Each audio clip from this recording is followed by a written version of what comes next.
And again, thank you very much. I know you've got other things to do, and I really appreciate you taking the time with me. Um, I watched your recording with Barry Dyke. Uh-huh. And Barry is a really good friend of mine. He and I talk probably on a weekly or bi-weekly basis. And after looking at that and seeing that, I was just encouraged. I encouraged actually, if this looks familiar to you here, I got this and read it. And that's basically what I wanted to talk with you about today, because I've been in this business for 32 years.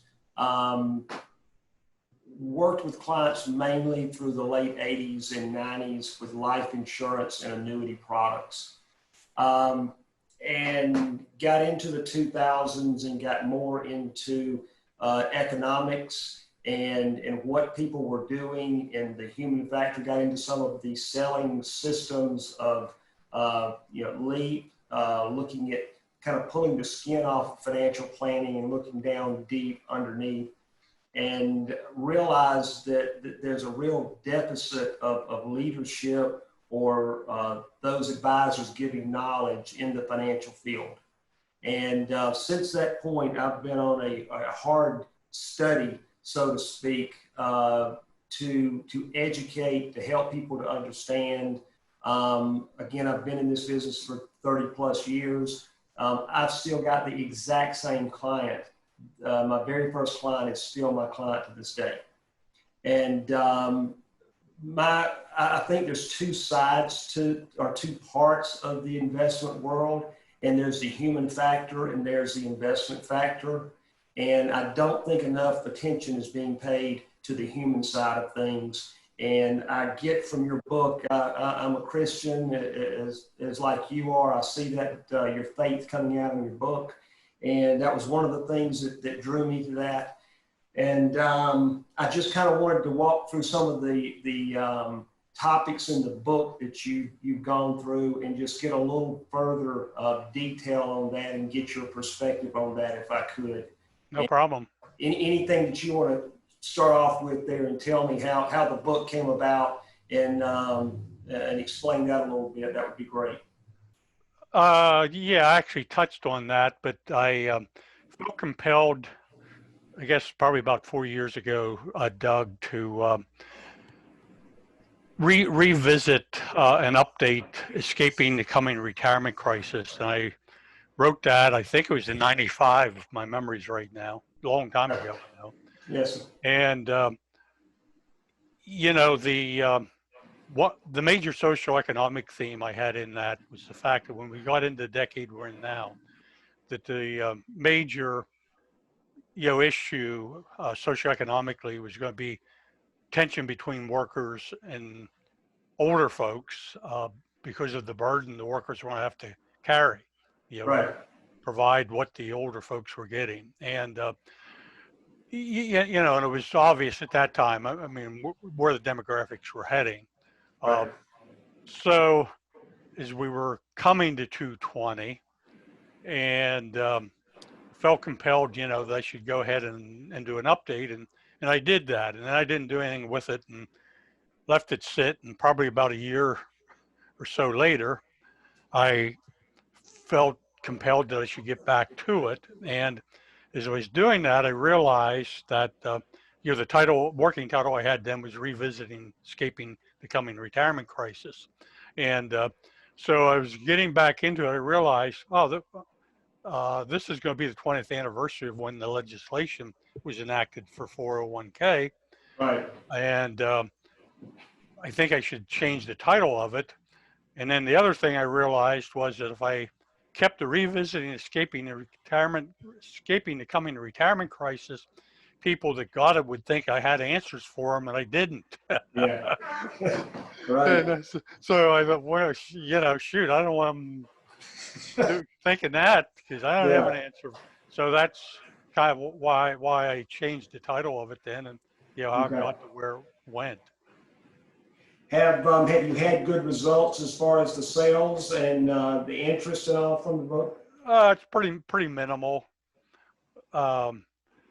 you know, it hasn't gotten a major push out there. I self-published it, Doug, and the self-publisher I use is actually a Christian Okay, organization. sure. And, you know, they were pitching me after it was on about, you know, buying placement ads and doing other stuff, you know, in their catalogs, et cetera. And, yeah, Right, didn't have any interest in doing that. So the only market it's gotten has been, you know, where I've done interviews, you know, that I've had opportunities to talk about it. And, you know, that right. hasn't done a whole lot. So, Okay. You start the book off with the story of Noah, and you know how people disregarded the warning signs and thought that things would continue as they were. And I don't know, it's raining outside today, and you know then you finish that with, and then it started to rain. Um, I've made the same kind of I guess picture with words with my clients is standing on the side of a riverbank and people are floating down the river on a beautiful sunny day, and me trying to get them to get them to look up and be aware that there's a waterfall up ahead. And can you kind of give me your thoughts on where people are, where you see people are, and kind of blindly going through life with their retirement, maybe as a you know, their phones are their first thought, and then you know where these retirement plans and money for retirement comes into their thinking somewhere, you know, in their day or their week or their month. I'm not really sure when that is. I don't have a lot of insight into that, Doug, because I'm, you know, not working with people, you know, in any kind of regular basis. I mean, the only time I get close to that issue is when I volunteer and, you know, help somebody who's retired or Right, working into retirement. And, you know, I'm not licensed for anything anymore. And so I simply do that on a voluntary basis. And, right, you know, the last person I did that was a guy who worked for one of the gas companies here locally, you know, one of the big national companies. And his wife was a teacher for the state, you know, high school math teacher. And right, so I helped them, you know, both, you know, work through, you know, what to do and actually use some of the things that I had in the book. The main one being, hey, both of you get the cash you can out of your retirement plans. Don't leave it right, sit there. right. You mentioned something on page 3 about the real story of taxes being paid twice. Um, Go through that a little bit and help me understand what you're when the Social Security Medicare money comes out and that taxation occurs on that gross income twice. Explain a little bit of that so that you can understand what you're talking about there. When I'm talking to financial people and I mention that and they look at me like I'm crazy and then I say, Doug, well, let me ask you a question here. Is your Social Security tax computed on your gross income or your net income after your federal income tax? I say, oh, well, it's on my gross. So then I said, well, you're being double taxed on it federally. Because if your gross is 100,000, your income taxes starts on the 100,000 and so does your Social Security.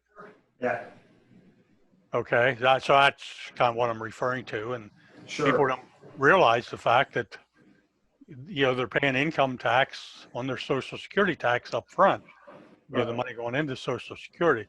And then that's why, you know, to me, it really gets pretty ugly and bizarre.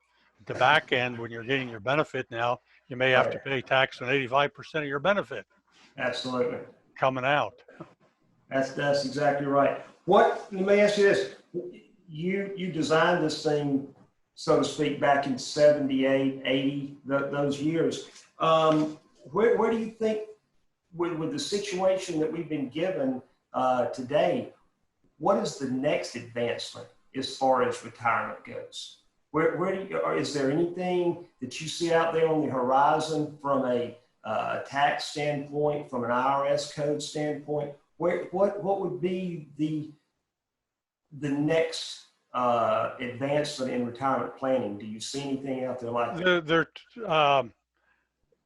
there are two things, right now that are happening. One of them is the increasing number of states that are mandating employers that don't have a plan that they have to set one up. And if you went to my website, you see I'm, competing with the states, that are doing that, particularly Right. Oregon right now. So that momentum is going to go. And if Biden gets elected, the potential, and if the Democrats get control of both houses in addition, Yeah.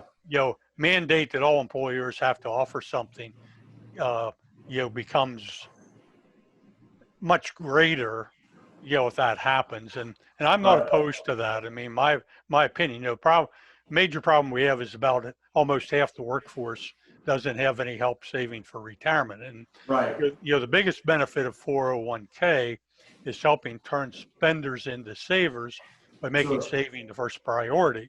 And so employers, doing payroll deduction to help employees, is something I totally support. And, I've operated small businesses, and, NFIB and others have pushed back and, against that mandate. It's just not a big deal. If Right. your only requirement is you got to deduct money from their paycheck and send it off somewhere, it's just not that big a deal. So Sure. that's one. Now, the other one I've talked about in interviews over the last few years, but nothing's caught on it, would be to provide a tax break for retirees who annuitize. That maybe the first 1,000 or 2,000 of their income that's annuitized would not be Right. taxed. Right. And, I'm a strong supporter of that because most people who are retiring, they obviously are concerned about their income lasting for life. Right. And, they have a limited amount, they don't have Sure. millions. Right. They have a limited amount, and that's a major concern. So, I think it would be a big positive to help encourage them, to guarantee life income stream with that by Right. annuitizing it. Sure. Uh, whether that will pick up somewhere, I don't know.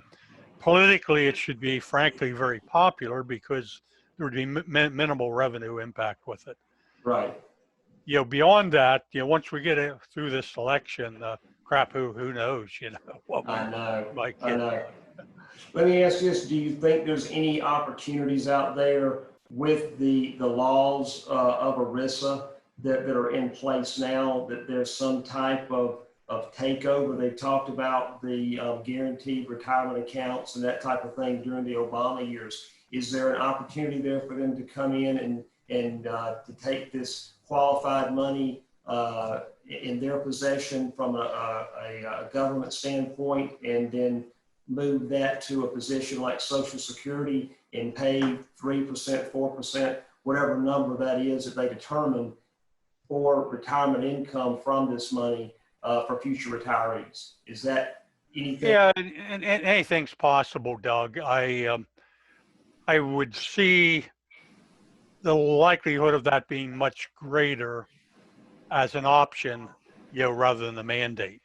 Right. That, hey, look, Okay. you give us our retirement money, we'll guarantee you 3 or 4 Yeah. percent guaranteed income for life. Yeah, absolutely. And uh, the reality is, the private sector is limited on their ability to do that for millions and millions of workers, as you know.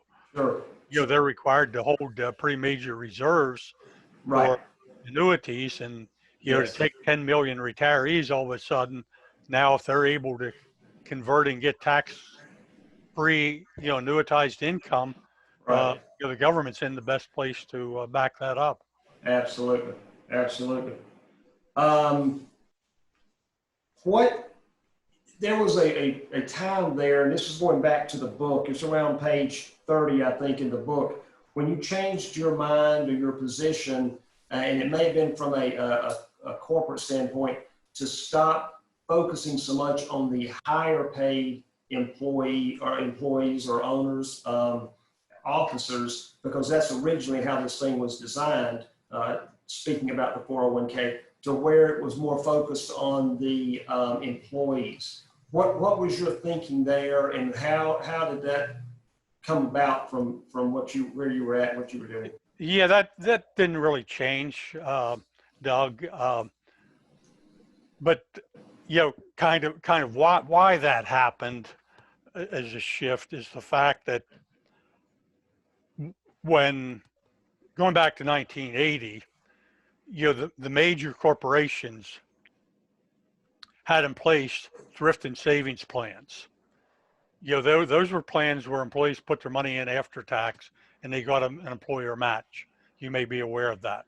Right, I did.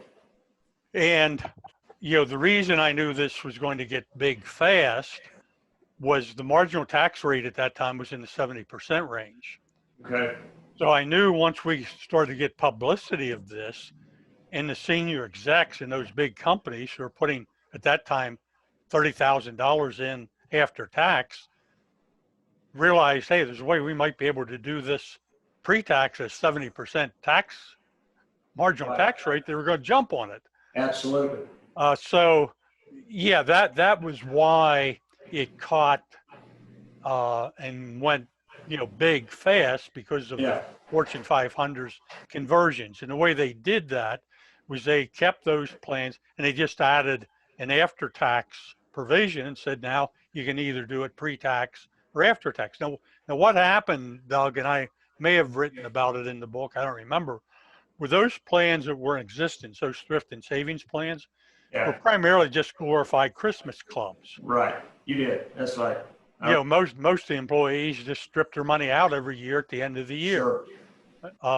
Sure. So what happened with 401k, when they added a pre-tax opportunity, employees started to have to think, shoot, hey, do I want to start thinking longer term and now go pre-tax and let this, become a longer term plan rather than just a Christmas club? Right. And that's what happened, in the major companies was, they went that route. And, I have many family members that, work for big companies, and that's what they did, and thank me because of how well they've retired.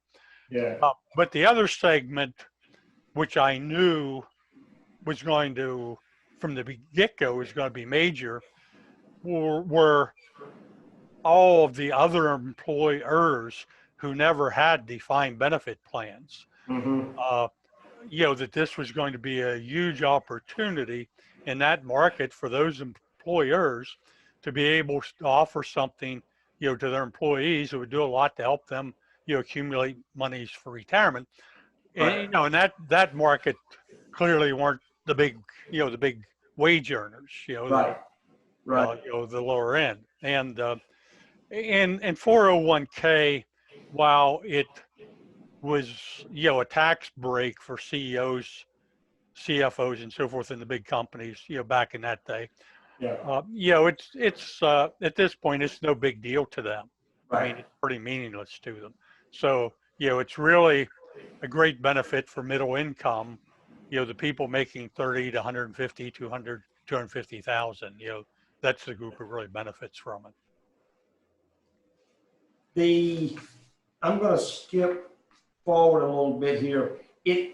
Page 24 of the book, you talked about in there that it took a while to get this concept going, that it was a period of salesmanship that went on there, and you came up with the concept of a cash op plan. Tell me about how cash op came about and what that means. And if you could follow up with that, how would you today, if you were having a product out there or a retirement plan out there, how would you change your approach in getting this message out or getting this word out about what people need to do and how they need to do it? Oh, what a question that is.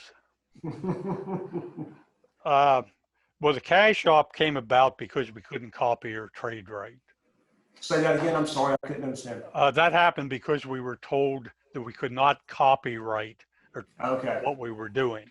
Gotcha. So what we did was we disguised it. We used smoke and mirrors because we knew we were going to have a limited amount of time between our before competition, caught on to what we were doing. Right. So cash op came from the fact that this was a cash option. These Okay. plans were really, hey, you take cash or you defer. And at Okay. the time, there were ESOPs and trace ops. And so we said, wow, okay, cash op, here's another op. Okay. And so just an interesting story, in terms of getting this launched. I'll tell you about two of the interviews. All right. We had Prentice Hall. You may be familiar with them. I am. They were the big tax service publisher. Yeah. And one of their publications, was the CFO letter, and others. And so the head of that division was a client of ours, and so we contacted him and said, "Hey, look, we have this new thing that here's what it'll do. It might be of interest to you." And so he came back and said, "Yeah, come on up. We'd like to talk to you about it." So Yeah. my senior partner Ed Johnson and I went up and went into, we met him and went into his office, and he brought his senior publisher in, and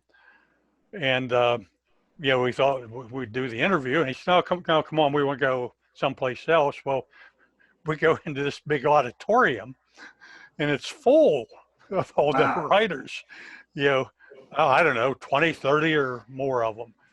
So here I am, I'm 39-year-old country hick, get up in front of this group. They all have their arms crossed, like, who in the heck is this guy? I mean, Yeah. we write this stuff, Yeah. and probably a half hour into it, it all shifted to, gee, how can we get Prentice Hall to do this? So I'm into redesigning, plan this they had, how they could make this happen at Prentice Hall. So that was one. Awesome. And you've probably saw in the book that I wrote, how to do 401k for them. They published, that little booklet, That's right. and then did an update later.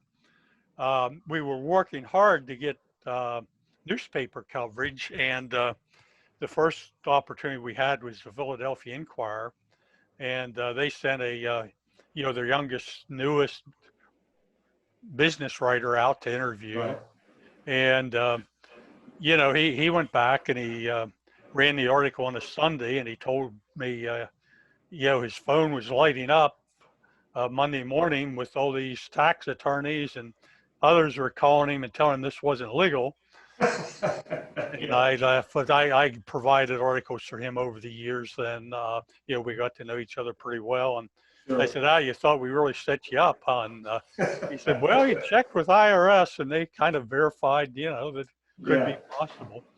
And then one more story. The Herald of New York Times, Wall Street Journal, we were trying to get both of them, and it couldn't get anywhere. And so we were beginning to market this by partnering with banks. And the guy who was head of the benefit area for one of the major banks had got hold of the Wall Street or the New York Times, and they did a major interview for him, and he fed them all this info.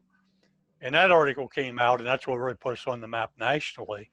And I got quoted all over the place in the article, and I never even talked to the writer. And the guy from the bank who fed him the info, he didn't even get mentioned. Oh, and I've had similar experiences, by the way, with the New York Times, so. Yeah.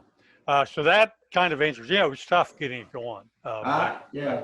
Now your next part was today. And, I've come up with these new designs for small businesses, Right. which you saw. And, I've gotten some decent write-ups in, the Washington Post, Philadelphia Inquirer, a couple other places. But, right. That didn't really generate anything. I got, did the CNBC interview. I put some significant money into advertising and hitting the Oregon market, and that didn't really catch on in any meaningful way. So the answer I have to you is I don't know. Because what should have happened in Oregon, once our advertising began to get out there, was the major financial people should have picked up and been calling me for interviews, and that didn't happen. And I advertised in the largest newspaper out there, a half-page Sunday ad. Yeah. They came back about doing more ads, and I said, well, look, yeah, I might be willing to do that, but hey, look, get one of your writers, to do an interview on this thing. Yeah. That had never happened. So I don't know the answer to that today. It's Okay. Okay. definitely a different world out there now. Yeah. Let me ask you this. Jumping forward to about page 40, 41 in the book, you talked about the when the investment community got involved in the 401k, and they began seeing the ways that they could make money off of that as far as advisors and all go. What did that mean to the consumer for you when that layer of involvement happened? Because it was a simpler plan when it first came about, when you first designed that, and then adding these layers of advisor involvement, and then the mutual fund industry and all these different aspects of it that have developed. What's your opinion of how this has happened, and what has this thing ended up to be based on crappy. Yeah. Crappy. And I detailed in the book how the steps involved in getting to that process. And they're there. You should have read through them. Yes, sir. 401k made the mutual fund industry. It was a mom and pop business before that. Right. And so the first step in that process, Doug, was going to bundled arrangements. And what happened, that was the first step. And when that happened, the cost of participants in the big companies typically ratchet up from, about 10 to 12 to around 100 basis points. Right. And I talked to outfits like Fidelity at that time. I said, your pricing structure now is geared for retail buyers, who are investing, modest amounts of money. Right. You're getting hundreds of millions walking in the door here.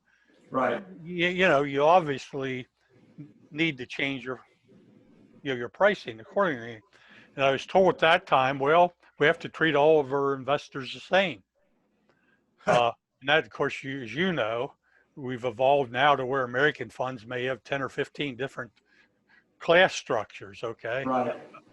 So that was the first step. And then, the next one was the emergence into the advisor arrangement. The wirehouse companies realizing that, hey, we can make money off of this. And that happened primarily by the insurance companies, partnering with TPAs. Right. You got Nationwide. Nationwide pioneered that approach. What year did that occur? Around what years and what time period was that? It would have been pretty early on, 90, let's see, probably the mid 80s. Okay. That was early on then. Yeah, I'd say the mid 80s is when they came up, with joining that party. Right. And then the last layer, I was involved and played a significant role and regretted. And that was opening the door for advisors. And, the way that happened is I got approached by the guy who was pioneering, the online advisory service out of San Francisco.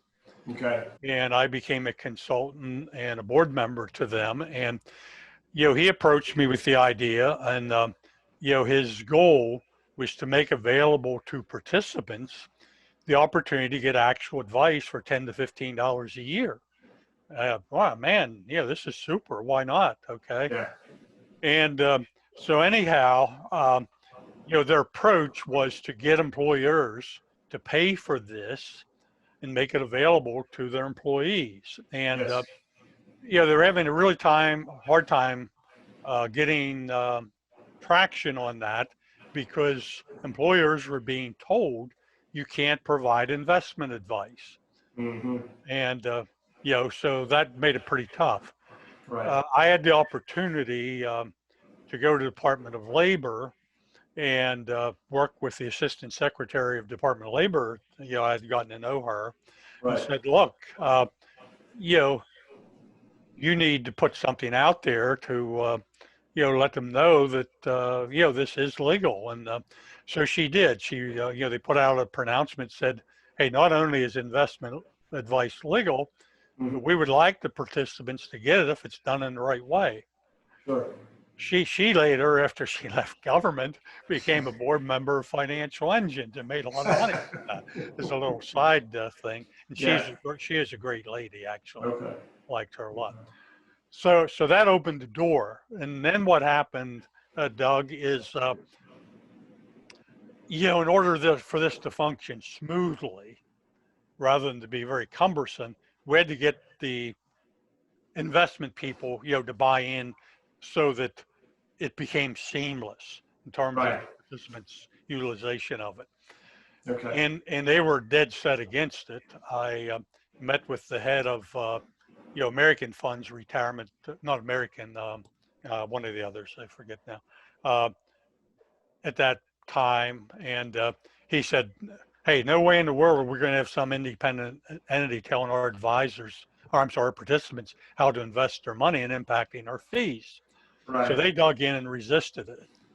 What happened was we eventually got enough interest, from larger employers that they began to put pressure on the providers, to, Okay. hey, look, get on board with this.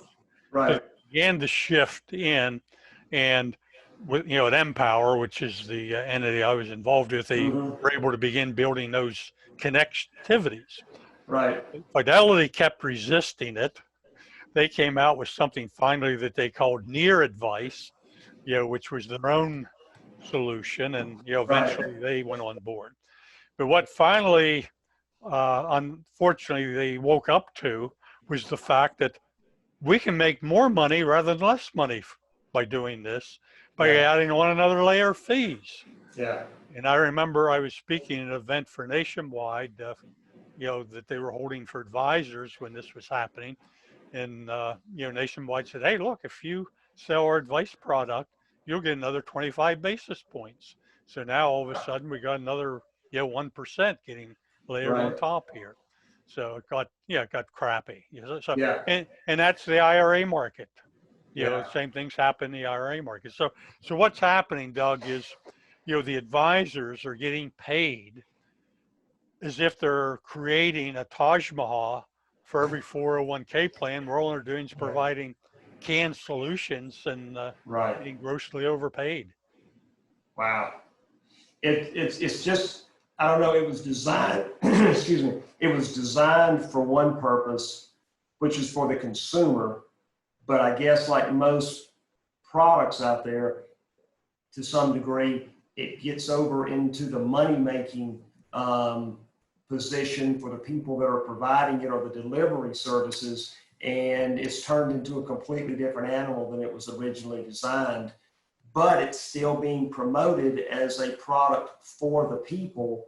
And it's really giving as much money to those folks that are advising and putting it together as it is for the people that are actually purchasing the product. Is that a good way of saying that? Yeah, sure, no doubt about it. I mean, hey, look, I used to go out and do speaking engagements for mutual fund wholesalers, that are bringing advisors in and buying fancy lunches and dinners, et cetera, try and Yeah. get a piece of their business. And yeah, I'll give you two examples now moving forward here, Doug, in this smaller market.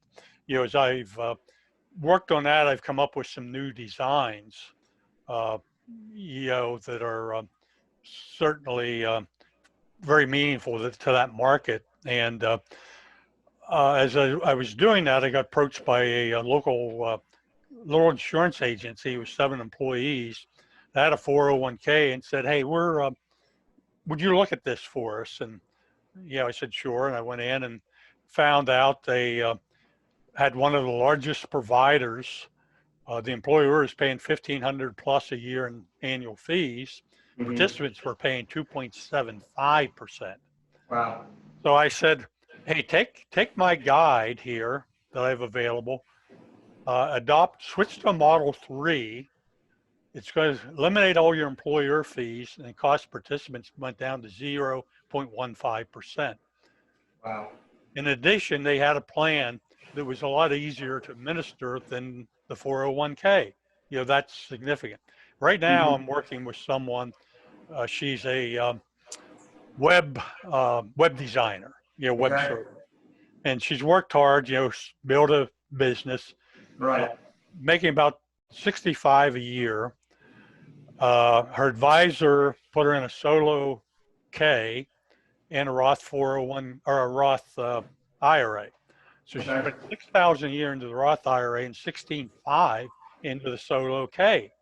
Okay. She gave me that. I thought, oh, God, hey, the advisor's doing great. Yeah. So I thought, well, let me do a little digging here just to confirm. Yeah. So when I started to dig into it, I found out that the advisor is actually screwed up, and there's about close to $3,000 of additional tax savings she could get that she's not getting. And the Wow. advisor's charging her 1.7% a year, Wow. something she could get for 14, 15 basis points. Wow.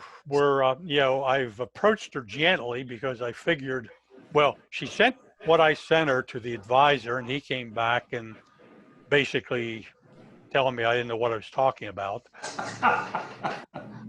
So then, she sent it off to her accountant. He came back with the same thing, and I didn't hear anything. So finally, after a couple of weeks, I mean, these situations really bother me. I mean, they really bother, because this lady, I I mean, know. you know what kind of difference, this Right. makes to a 21st. Absolutely. So I That's probably finally, her gains. That's probably her gains. Go ahead. I finally wrote to her and I said, look, I realize you probably have personal relationship here, but I'm just going to kind of lay this out, to you. He Yeah. put you in the wrong plan. You had a setup fee. You have an annual fee, according to Yep. what I see, on the website. Plan he put you into shouldn't have had any fee, Right. and it should be saving you about almost $3,000 a year more in taxes, and you're grossly overpaying for your investment. So she's now kind of coming back here and probably going to move ahead as I originally told her. So this is Yeah. how tough this stuff gets. I mean, I know. these advisors, have a lock on these people. It's I thought that I was the only one that had those types of problems with people. I didn't realize someone of your stature and your experience would have to run into that and have to deal with that type of thing either. But well, it happens. that's amazing. Um, Well, and I'm sorry. And then also at the state, these states plans like Oregon, yeah. participants are only getting a Roth IRA. That's the only option they have, and they're Right. paying 100 basis points for it. So competing with them, we have a lot more options available other than Okay. just the Roth IRA, and the cost, investing can get down, to 8 or 10 basis points instead of Right. 100. Sure. With a much broader range of investment opportunities. Okay. So, and where the states are heading with this, again, is back to what you were talking about before, is further inroads into the private sector. Right. The legislation California has in place clearly makes it possible for them to take IRA rollovers, et cetera. So they had that. Unbelievable. Unbelievable. Talk to me a little bit about, we kind of hit on this. Page 79, you went into the current economic state is sufficiently fragile. People should prepare for the next downturn. A 40% drop is probably expected. And how will that affect you?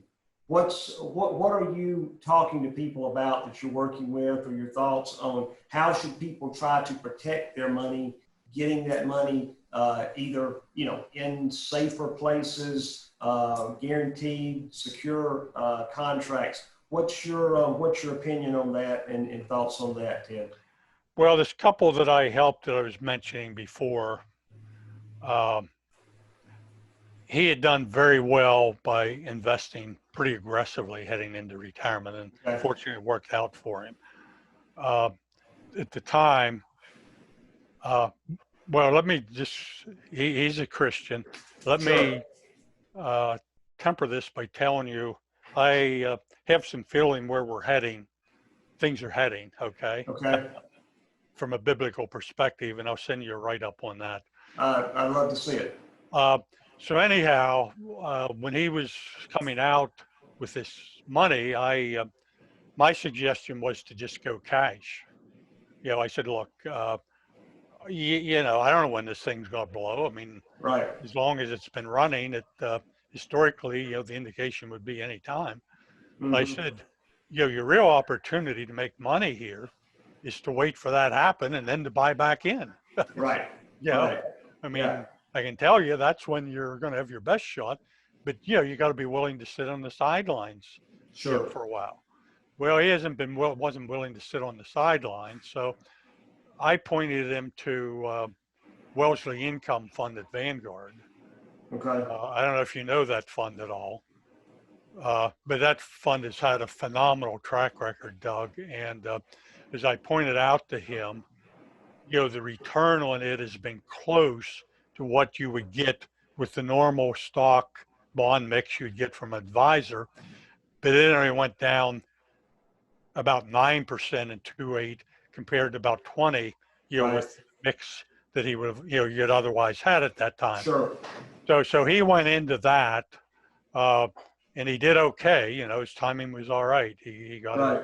nice upswing. And then when the pandemic hit, he came back to me and I said, well, I'd go to cash. Yeah. I mean, I'd go to cash. Who knows, says clearly the potential to get really ugly. So he went to cash and, was sitting that and then getting restless again. He kept coming back to me and I said, hey, look, this isn't really my game. If Yeah. I'm not going to keep doing this. So I introduced him to Christian advisor I knew who was the best that I could recommend. Right. If he wants somebody to work with, and so introduced him to them, and he now is signed on with them. They charge 75 basis points, but they use low cost opportunities, etc. Right.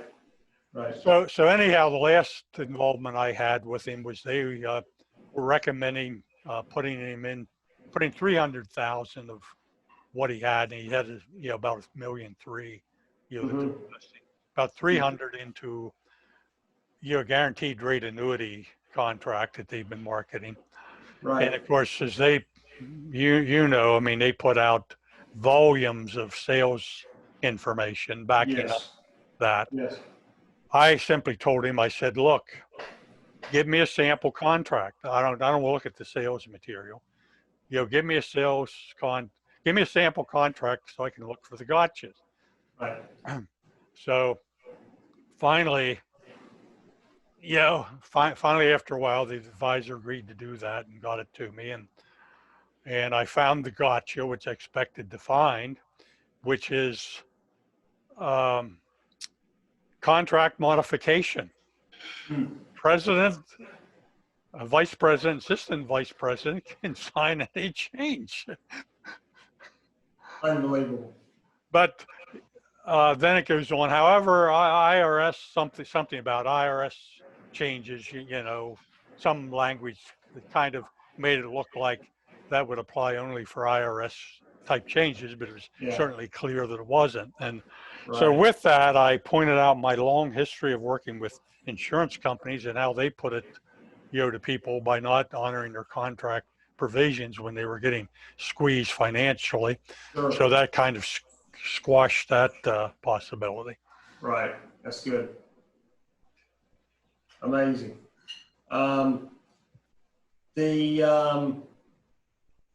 I guess the last part of where I wanted to go here is your thoughts on getting society to think long term. I think we've got you mentioned in the start of the book, you talked about the intergenerational tensions. And I feel like we have some of that going on today with the millennial age group, with the older ages, different perspectives on retirement. the workforce, people staying in the workforce. I mean, with one employer for a long time versus a short period of time. What are your, I guess, your opinions on looking outside of the employer and looking more at private retirement or individual retirement strategies or programs, such as the individual annuities, using a life insurance? You talk with different folks as far as the using the life insurance contracts as infinite banking strategy, bank on yourself, those different types of plans that are out there. What's your opinion of using these types of items or products to form an individual retirement system that kind of bypasses that other? What's your opinion on that? Doug, my strong feeling is that it starts with the employer and has to, because of the payroll deduction connectivity. Okay. Now, where it goes from an investment point of view, from that's a whole different story. But I think the employer payroll deduction is key to individuals on a mass basis saving, Okay. regardless of where it goes. Okay. I don't see that changing. The other part of it in terms of where the money goes and potentially changing that. I don't see it likely changing. Okay. Unless it's to the government. Yeah. Yeah. I mean, it would be easy, for example, relatively for the feds with a mandate to say, well, putting the money in the thrift savings plan needs to be an option in these programs. Yeah. Which would then enable them to compete with the private sector, and certainly that would, would begin to have an impact on pricing, for sure. Right. I don't know where it'll go. Obviously, the players are in the field now have huge lobbying opportunities, and Right. that drives things. I mean, Yeah. Yeah. But also in addition, I mean, I've done interviews, with guys like you, and they've acknowledged the fact that something like 401k. I mean, you don't do the bank on yourself and these other things until you've got some money to work with. Right. Exactly. So you start. I mean, my recommendation, at the bottom end here with young people is, hey, look, just start if it's only 1%. Yeah. And then ratchet up 1% every year. Do you get up to 10% or so? Sure. But I also, tell people, and I probably mentioned this in the book, that 401k was never intended, to be a way for you to save enough for retirement. You Right. need to That's look right. at Ellie. You need to look at rental real estate. Other opportunities, Sure. life insurance, etc. Absolutely. Definitely makes Absolutely. sense. My door. Close my door, please. Trying to give my wife some instructions here.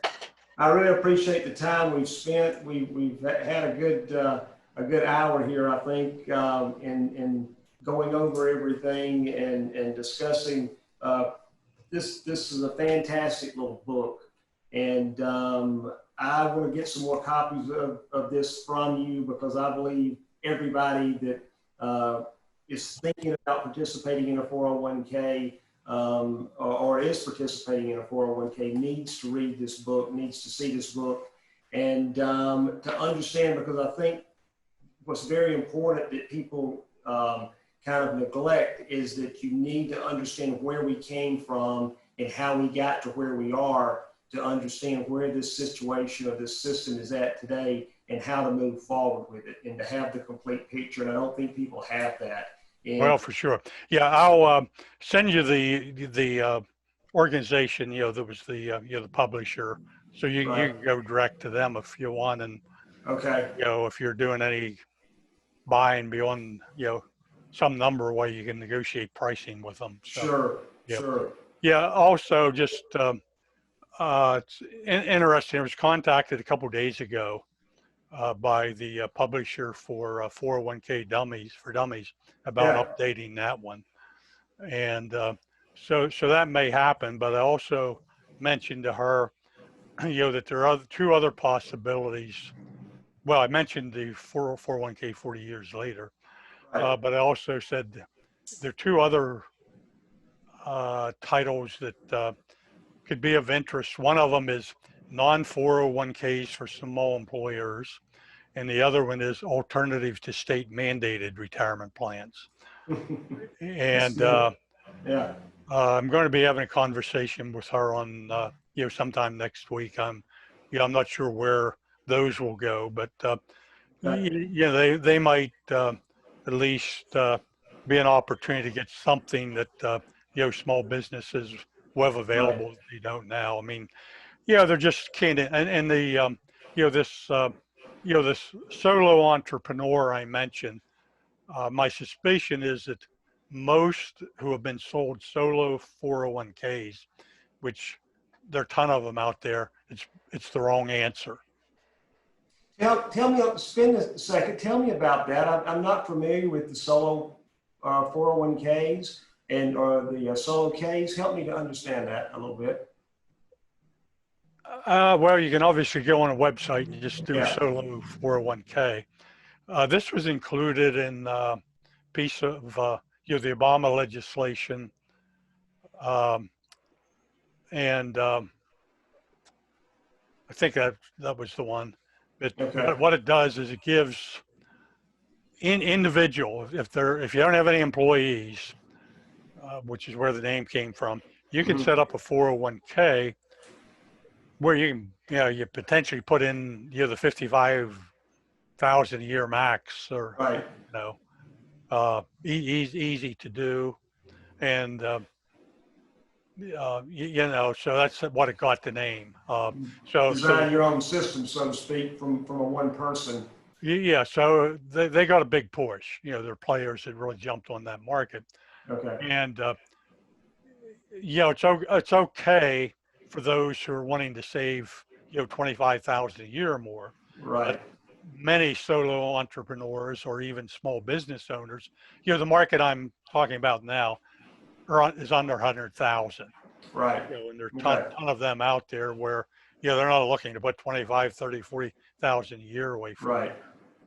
And their number also, Doug, that they're simply using IRAs. And Sure. example of that is I have a local hardware store here that they're all family guys. Right. Four of them, and I asked two of them. I said, "What do I asked the two of them individually. What are you doing? Oh, I'm putting money in an IRA.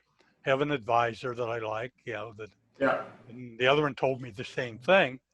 So I told both of them. I said, "I'm not going to charge you anything, but if you give me my info, I think you could save $2,000-3,000 in taxes. You guys aren't saving now."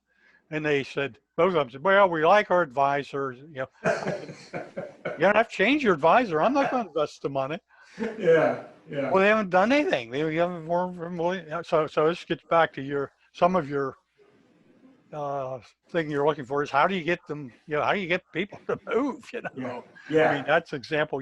Why in the world wouldn't you, if it ain't going to cost you anything, I at know. least check in? I know. And the thing about it is, if you're saving that, it's not just that you're saving that this year, you're going to save that going forward in a perpetual way. Every year. Well, and actually, what these savings, Doug, would be are FICA taxes. So it's not Yeah. going to be that, well, when they take money out later on, they're going to get caught with it. Okay. I mean, it's Sure. forever savings to them. So Right. that's Exactly. goofy. Yeah. Small businesses are tough. They're hard to, Yes. they're, they're really locked into their advisors. Yes, they are. And I even find the same thing in the emotional connection to stocks or funds that have been gifted or given or passed down. People have an emotional connection to these stocks that maybe their father or mother or grandfather had given to them. And these things can go down and lose tons of money and continue to be down. And these people will not do anything with them other than hold on to them just because they're it's the actual company that was passed down to them rather than the money that means Sure. to, the company means more to them than the money does, is what I'm. Yeah. I don't know. It's frustrating to see how goofy people can be. Clearly frustrating. It really is. It really is.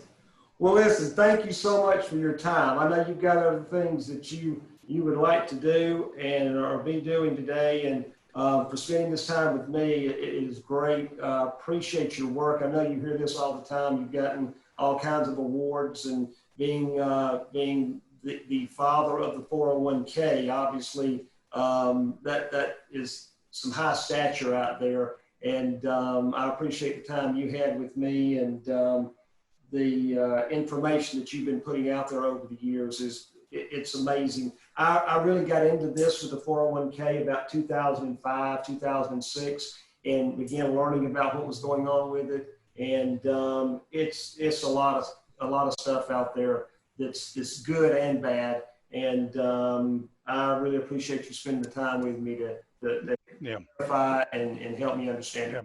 Well, you're welcome, Doug. But I'd say a market that you probably can productively go after, that will listen to you, is those who are retiring or approaching it, that have money in the state retirement plans or in the, private. They work for big companies. You're in an area where you've got people in big companies, right? That have these cash balance plans, and they have the opportunity to get their cash out. And I detail in the book, why they should get their money out of those rather than leaving them in. And this is what I worked with this couple that was retiring was, the teacher, well, both of them had the opportunity, but particularly the teacher had the opportunity. The way the state plan works here in Pennsylvania, and you may be the same, is you contribute as an employee, into the pension. When you retire, you're going to get an annuity, monthly annuity. Right. And then you have your part you've contributed that you can take as cash or annuitize that as well. That's right. And so these two, they were dealing with whether or not they should annuitize more than what they were going to be locking in with her. And I worked through it with them in detail and said, it's up to you. You definitely can go that. But I said, if you're going to annuitize, I strongly recommend that you do it with a private insurer rather than the state, and explain why that was financially more secure than doing it with the state. And so they would have gone that route, if they were going to do any additional annuitizing, but they realized, finally they didn't need to go that route because, she had, her lock-in was about $4,500 a month with a, joint survivor, and then they'll both get Social Security, and, they're going to have a pretty chunk of guaranteed monthly income without annuitizing. And, and I said, hey, look, you can always, if you take cash out, you can always annuitize downstream somewhere. And you explain to them, as that, you could actually buy a contract now that it's 75 or whatever, would kick in, additional guaranteed monthly income. So that's a market, where there's significant funds available. I mean, like I said, they had they're just, average couple, about $1.25 million to be able to invest, and desperately need good help.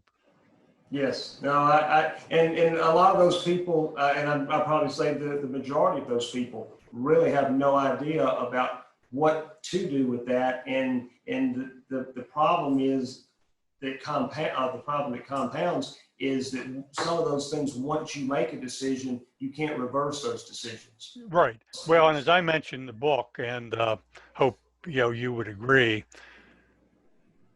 that most people who are retiring or close to retirement are assuming, and they're following the traditional investment advice, are taking much more risk than they should be, and for most of them that they can afford to.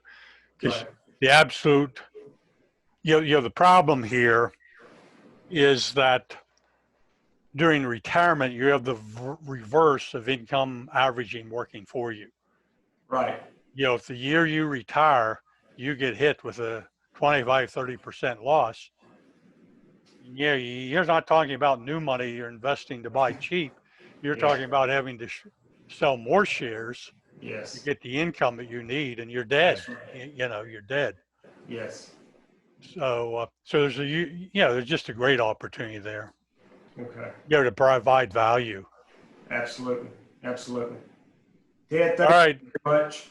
And I hope to be in touch with you. Any information there that you had a guide, I think you mentioned that would appreciate you sending to me. And Well, yeah, I'll ship you off some info. We'll that's do. awesome. That's awesome. It's great meeting you. Thank you for your time. And you have a great day.